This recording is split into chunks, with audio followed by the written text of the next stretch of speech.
You may have seen, and I do mean seen because they televised it, the sentencing of some of the first guys caught up in that recent disorder. I use the word disorder advisedly because they were charged with violent disorder, not riot. That's of course because there weren't 12 people. Some more cynical people might suggest that's because if it's not a riot, the police don't have to pay the damages for any damaged property. See my other video. But some people have raised the very reasonable question, how can this be dealt with so quickly when the case for that chap who allegedly murdered those young girls and attempted to murder the other ones, that's not listed until 2025? And it is a really good question. I mean, the simple answer is, in one case, some people pleaded guilty to a very obvious, simple offence that was all on video. And in the other case, it's a highly complex matter that's going to involve lots of investigation. But perhaps I should begin by explaining how the criminal justice process works generally. And also stick around to the end, because if I remember, I can also talk about a separate thing, which is the Serious Crimes Act. Because there's a little controversial story there too. Okay, you are arrested for an offence and the police decide there is enough evidence to charge you. Sometimes, if it's a serious offence, they will leave that decision to the Crown Prosecution Service.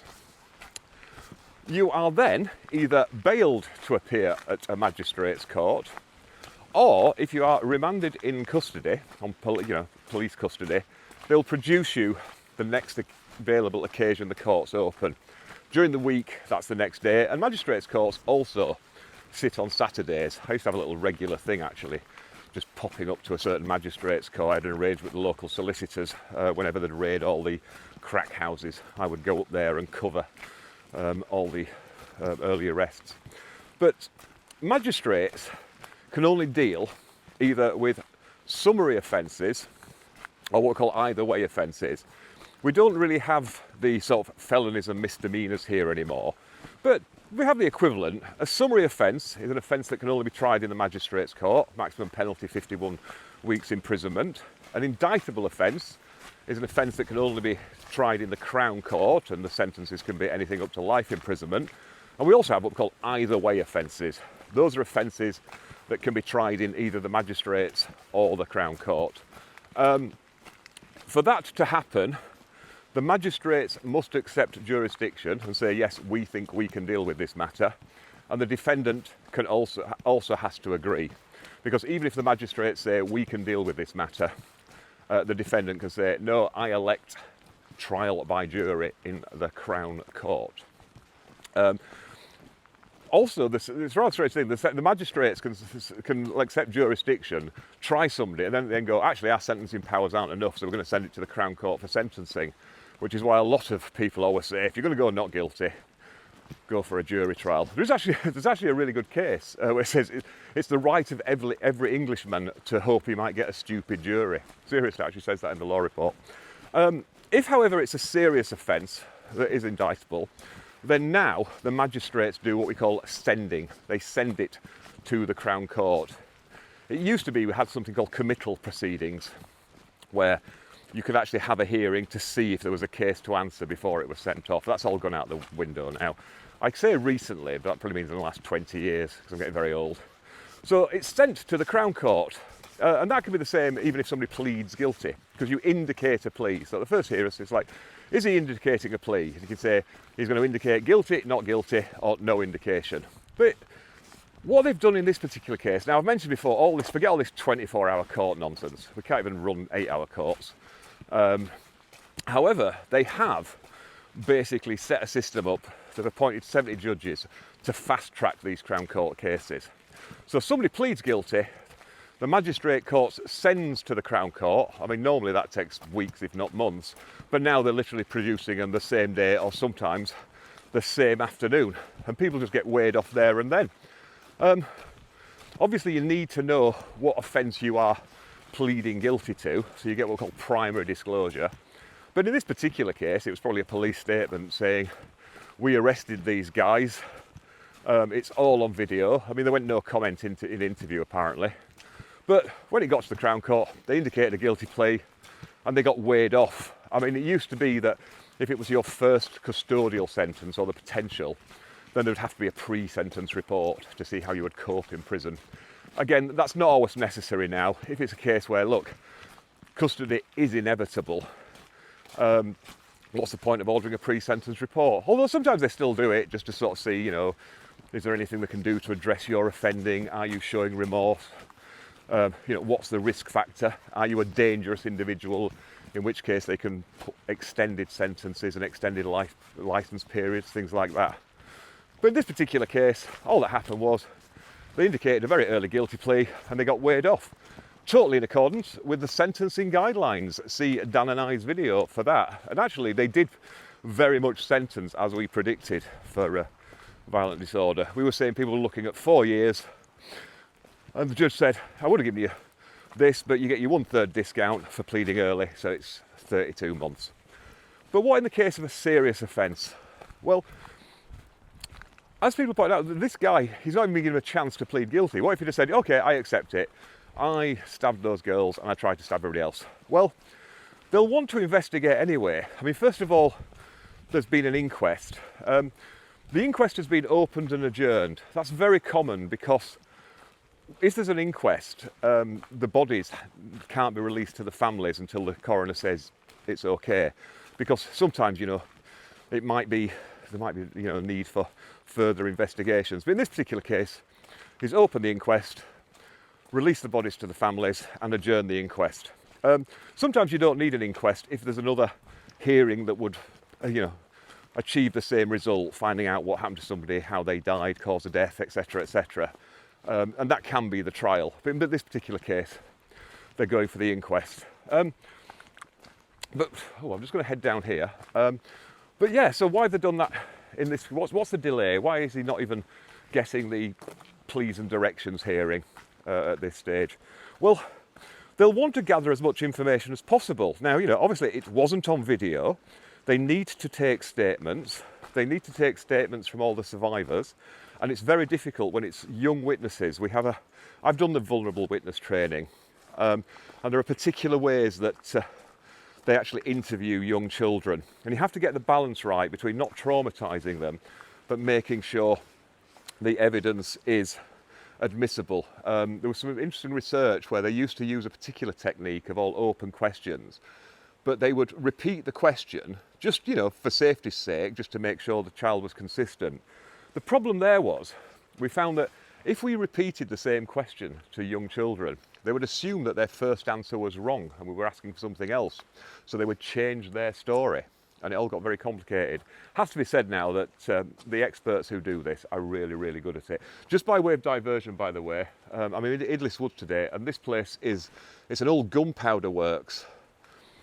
Because of all the tin mining down here, they used to produce a lot of gunpowder, and they cottoned on to the idea that if they did it in river valleys, not only could they tap the water off to use to, you know, drive the grinding mills, the actual moisture in the atmosphere, and sometimes they would plant specific foliage to keep it damp.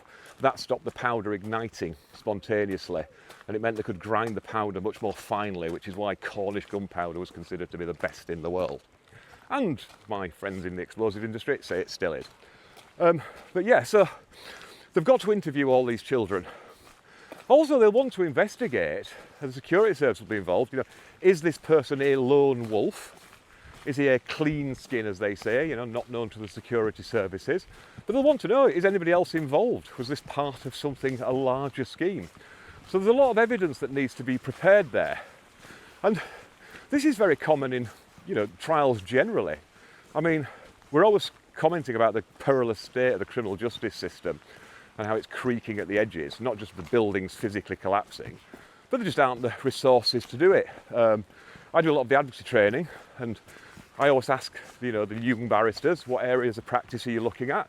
And it used to be, in a group of say 30, about half of them would say crime or family, and now it'll be like 1 or 2. It's just not sustainable, you know.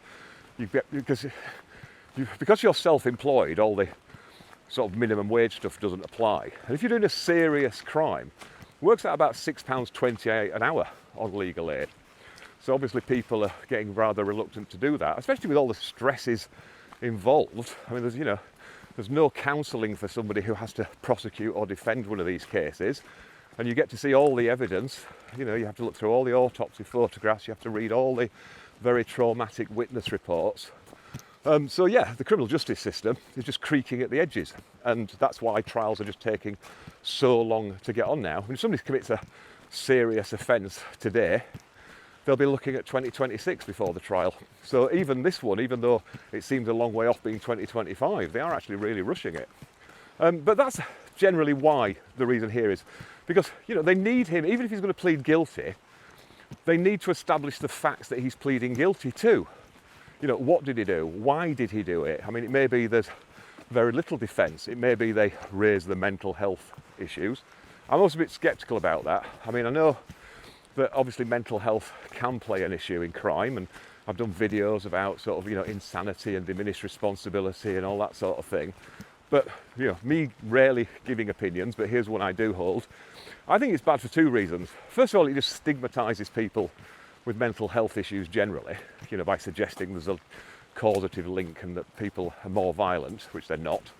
But also, it's an excuse, isn't it? It's always, and people say that, oh, these crimes are so, how can we understand this? They're so beyond logic. There must be something wrong with the chap. But no, I think some people are just bad. So there you go, a little personal opinion there. But yeah, that fundamentally is the reason why it's been dealt with so quickly. Like I say, yes, they definitely have fast-tracked all the, quotes, riot stuff, because the argument was, if people realise just how severe the sentences are and the consequences, that will send a message. Although judges are bound by what are called sentencing guidelines, they can pass what we call exemplary sentences, which are sentences above the normal range. But the justification for doing that is they need to set an example, pour l'encourage de outres, as the French would say when they were executing an admiral. So that's why they've done it. And the argument is, hey, it's really worked, there was no disorder. Some people are saying that's because there were lots of counter-protests. Some people are saying, well, it was all a hoax anyway, there weren't going to be any demonstrations. Personally, I think a lot of it is just the weather. Seriously, have you noticed that riots always take place in really nice weather? Very few people go rioting in torrential rain. So that's to answer one question. What about the second point? Well, a Labour councillor was caught on film at a demo getting quite emotive about people, and he said, and I hope YouTube doesn't, I'll try and think of a way of doing this that YouTube doesn't demonetise this or blanket, but he basically said people should have their throats cut and we should get rid of them that way. Now, he's been suspended by the party, but has he committed an offence? Well, obviously, without prejudging this and not wishing to commit contempt of court, so I'm just going to talk generally. There's something called the Serious Crimes Act 2007, and that has three offences, sections 44, 45 and 46, and they replace the old common law offence of incitement.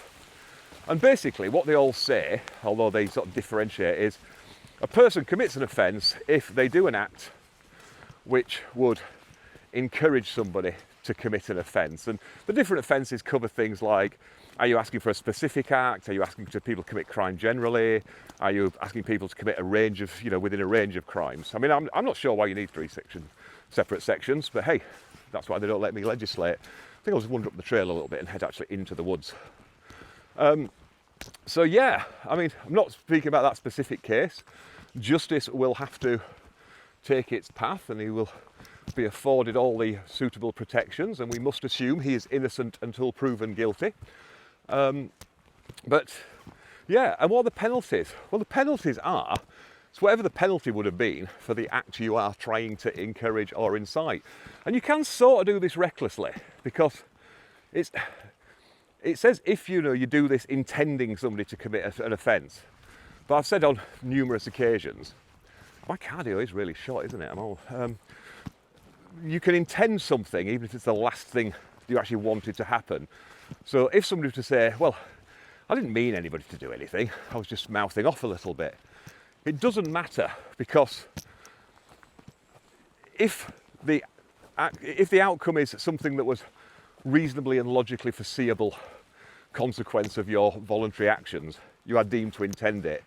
Although there is a defence, which is the mere fact that somebody says something and somebody goes out and commits an offence on the back of it, if you didn't actually incite them, you know, say for instance you just do a video going, wow, the security down our local Tesco's is rubbish, they just leave everything with all the doors open, you just walk in, you know, you're commenting on a legitimate news story about lack of security somewhere, and somebody goes, brilliant, I'm going to go down there and help me, you know, fill my boots. That probably wouldn't amount to an offence. But there you go. So, as always, hope you found that vaguely useful, vaguely informative, vaguely accurate. I'll follow these stories to see what happens. If you did, yeah, like, subscribe, whatever. I'm not bothered. Actually, Dan's coming up to 500,000 subscribers now, so go off and subscribe to his channel. We're about the idea of actually trying to do a live stream simultaneously with it ticking over to 500,000. So that'll be exciting to watch. But like I say, I am so grateful to you for my 25,000 subs. And where am I today? Well, I'm in what the locals call Idlis Woods. Although technically there's at least 3 woods here. Somebody's actually told me that they arguably there's 4, but there's Lord's Wood, Ladywood and Bishop Wood. And somebody said actually there's another wood that is technically part of this. I'm not convinced it is though, so I'm just going to stick with those 3. There used to be a really nice cafe here that a mate ran. Unfortunately, it wasn't economically viable. So now I'm just heading to town and find a nice pub or coffee shop to edit this.